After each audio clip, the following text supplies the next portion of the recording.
we just talk? Can we just talk? Talk about everything before we get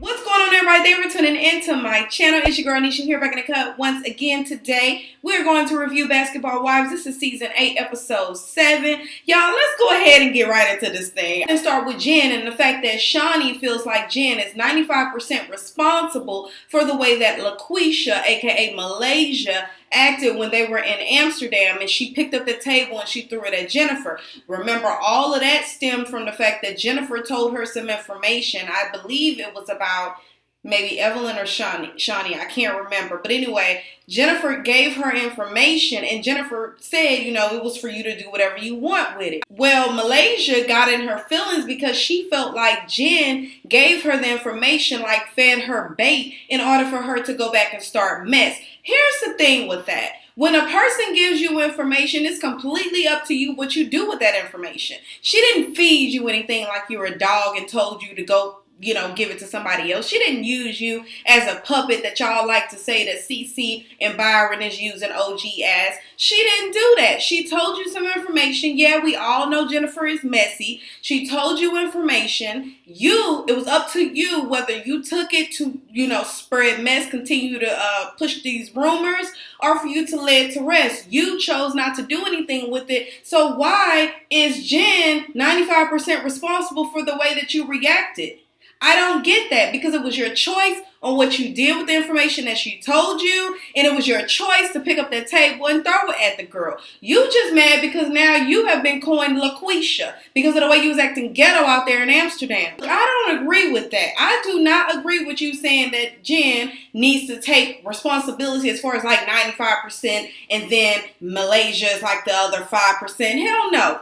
No, it's a 50-50. Jen was wrong for just trying to be manipulative in the situation and spreading rumors, but Malaysia was also wrong for the way that she responded. You don't go out there throwing tables at people that you know will sue. Next thing I want to discuss is OG. When she's sitting there outside and they were riding on their bikes and things, she's sitting there talking about, yeah, out of nowhere. Nobody's talking about anything, right? So then you chose this particular moment to talk about your issues with Malaysia. And so she says, yeah, you know, I feel like it was wrong for them the way that they're treating me, and we need to address it, especially the little drive-by that she did. It was inappropriate at Cece's engagement party. I don't understand why she did that. Well, then Shani's like, well, I get why she did that. It was wrong. But she's like, but see, listen, when I was over there and me and Kwame had dinner with Cece and Byron got up. Okay, watch how she plays this, y'all. Byron got up and left. Okay, now you know everybody look at Cece as the bad person, right? Byron got up and left, and Cece was sitting there, and out of nowhere, she leans forward and says, he's not really Thomas's father. And then leaned back, and Byron just so happened to come in, and then she says, Byron, I just heard from Cece that you're not really Thomas's father. Well, yeah, that's true, you know, but I don't treat him no differently. He may not be biologically mine, but he's my son. Go down that whole thing, but you failed to mention that part. Then she says, Byron told me to take the information and to, you know, bring it back to the girls. Why in the hell would Byron tell you to do that? Why would he tell a perfect stranger, somebody that has nothing to do with nothing, tell her something that isn't a secret and say, it's okay, you can go tell everybody else. Please make sure you tell them what I said. Make that make sense. We go over to Cece. She's trying on dresses, looking all cute and dolled up and things. And she says she's 48 years old, never been married before, but she's happy that she waited so long because now she's getting married only that one time. She ain't got to worry about divorces and things. But listen, everybody don't get married to get divorced, Cece. Some people actually like the men that they marry. And if they don't like the men they marry, they try to make it work so that way they don't have to just fall back on we you know, always get a divorce. You know, some people, and that's the thing that a lot of people are losing these days. I know somebody that's been married 3 or 4 times. And I'm like, well, god dang. But that person says, you know what? Didn't work the first time. Keep on trying. Hey, more power to you.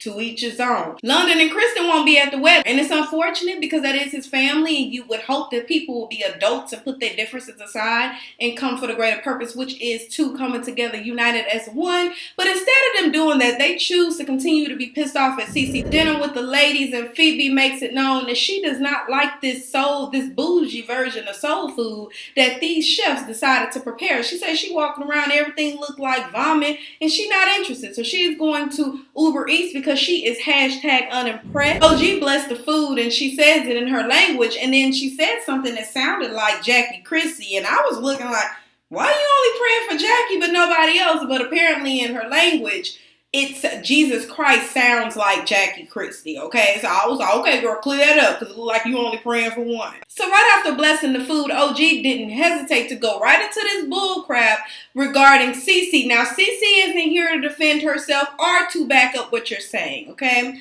But you decide to go ahead and go into this topic that nobody really want to talk about. Malaysia's not interested. Kristen is just drained and she's over it. But you want to go ahead and bring it up. So she goes back in and she tells them, you know what? Cece leaned over. She told me this information. And it was all when Byron sat down and he made it seem like I could repeat it and that it wasn't an issue. But then when I repeated it now, it's almost like I'm using it as ammunition. And no, I'm not doing that. It was just information that was told to me. And I felt like it was my job to go back and say the information. And then Evelyn said something that I could not agree with more. Evelyn was like, why not listen and not repeat it? How about that? OG, you do understand it's possible to have information given to you by someone that is relating to a topic that has nothing to do with you and not doing anything. It's possible to just hold on to that information like a vault almost and allowing a person to vent if that's what they were doing. And then Kristen asked her, if Cece is willing to tell information about my husband, are you not concerned that she will do the same thing with your information? Oh, no, not at all. Not at all. So you mean to tell me you're not concerned that a person, the way you're describing her is a person that's just like leaking mouth, just talk. All your business, personal business, just talk. You're not concerned with a person that's like that? You don't think she'll burn you? Shawnee says, you know what, at the end of the day, it was wrong. You should not have mentioned anything about their personal, their family business when it's relating to you just going back and forth with a person. Your issue was with Kristen, not with her husband. Why would you do that? So then OG says, no, I don't feel bad. You know what? We're even. Because she said something about my man and she didn't know him when she met me. So we're even. No, OG, you're not even. It's foul and you're tacky as hell. You, my friend, befriended someone just to get information because you knew that her and Kristen had some issues. To get information, once you got your information, you then waited for the perfect time to strike and to say something about a person that could not defend themselves. When she met you, I can't remember what it was that she said, but it was nothing to the extent of trying to expose family secrets, okay? But like Byron said, it's not. But anyway, we're just going to go with the narrative that it is. She didn't do that. It's not the same. You're wrong. You were out of place. It was not your business to go telling people, let's say they didn't know. It was not your business to go tell these people something. How about you say something about Kristen? How about you dig up tea on Kristen? Feby says, you know what? I got a video. Now, when Feby said this, I said, oh my gosh, she's getting ready to show this video. Y'all remember the one she talking about having the fake designer or whatever. And that was shots at OG because she said on her IG that OG was, all these G's.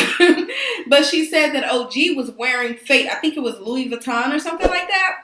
And so I thought this is the video that she's going to show, given all the drama that just transpired at this table and how OG's still out of place. So I felt like she was just going to come in with her shade or whatever. Jennifer says, you know what? I've been blindsided so many times with these ladies, and I refuse to allow this to happen to OG. So what Jennifer did was go over there to OG, and she showed her the video of Feby talking about the fake designer and stuff like that. It was a little freestyle. Looks like it was in her car or whatnot. So OG takes this information, goes back to the couch, over there where the ladies are waiting, I guess, until the theater room is prepared with the video. So she goes back over there. She says, Feby, I've just been told that you made a rap song about me. Feby, is that song about me? And she's like, no, it's not about you. It's actually general. But if it fits, like, whatever, it could apply. But it's not about you. Pause. Feby, why you lying? You said that was inspired by OG. So all of a sudden now you're being confronted and asked personally, hey, did you do this? Because if you did, we got an issue. Now all of a sudden you're talking about, I didn't say that about you. It was general, but if it fit. Then OG says, because I could kill you with my bare hands. What? How the hell did we go from a bar to you wanting to kill this girl with your bare hands? OG, at this point, OG is sick of Feby.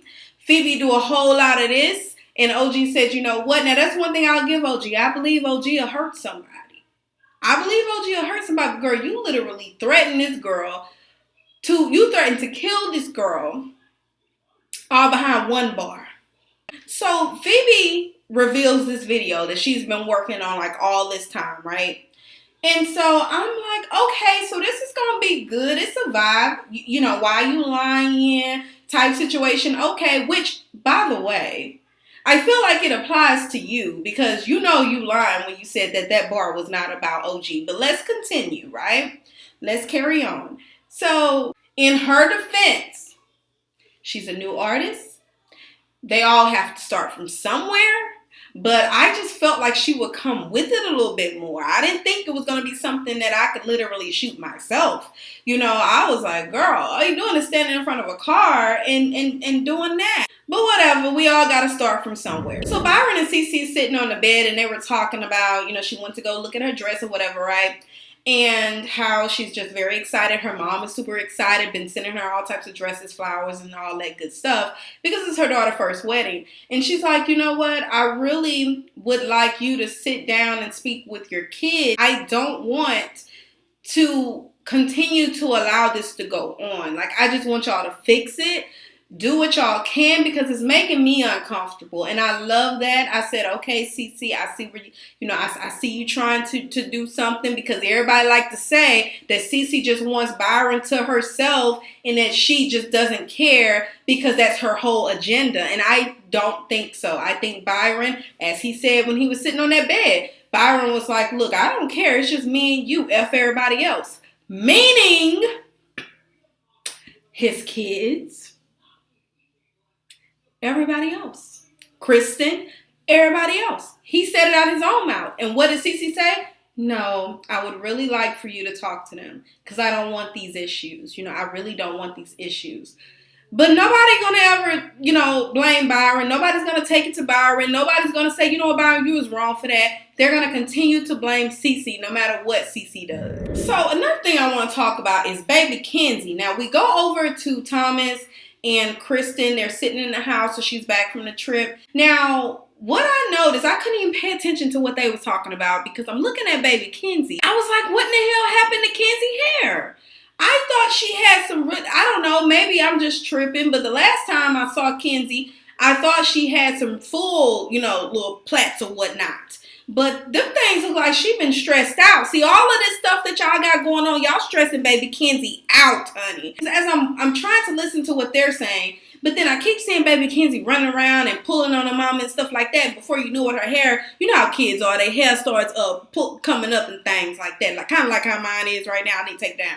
But anyway, so she's playing and before you know it, like the bald spot is getting bigger and bigger and bigger. So the last thing that I want to talk about is when Byron and Cece go to meet up with OG.